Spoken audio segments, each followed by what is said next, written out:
అహ్మదాబాద్ వేదికగా జరగనున్న భారత్ మరియు దక్షిణాఫ్రికా సూపర్ 8 మ్యాచ్కు ముందు క్వింటన్ డికాక్ చేసిన వ్యాఖ్యలు సంచలనం సృష్టించాయి. 2024 టీ20 వరల్డ్ కప్ ఫైనల్లో భారత్ చేతిలో ఎదురైన బాధాకరమైన ఓటమిని తమ జట్టు పూర్తిగా మర్చిపోయిందని డికాక్ తెలిపాడు. ఆ పాత విషయాలను మళ్లీ చర్చించుకోవడం కంటే వాటిని వదిలేసి ముందుకు సాగడమే ఉత్తమ మార్గమని అతను పేర్కొన్నాడు. బార్బడోస్ ఓటమి తర్వాత వరల్డ్ టెస్ట్ ఛాంపియన్షిప్ ఫైనల్లో విజయం సాధించడం దక్షిణాఫ్రికా జట్టులో ఆత్మవిశ్వాసాన్ని నింపిందని డికాక్ చెప్పాడు.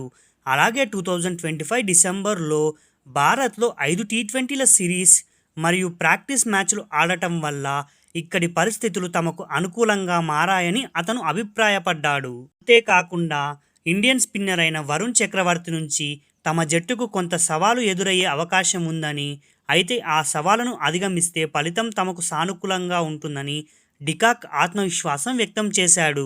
అంతేకాకుండా ఈ మ్యాచ్లో కెప్టెన్ ఈడెన్ మార్కరమ్ స్పిన్ విభాగంలో కీలక పాత్ర పోషించనున్నాడని, భారత టాప్ ఆర్డర్ను లక్ష్యంగా చేసుకొని దక్షిణాఫ్రికా తమ వ్యూహాలను సిద్ధం చేసుకుందని సమాచారం అందించాడు. సో ఈ ఉత్కంఠభరితమైన మ్యాచ్ ఈరోజు రాత్రి 7 గంటలకు అహ్మదాబాద్లోని నరేంద్ర మోడీ స్టేడియంలో ప్రారంభం కానుంది.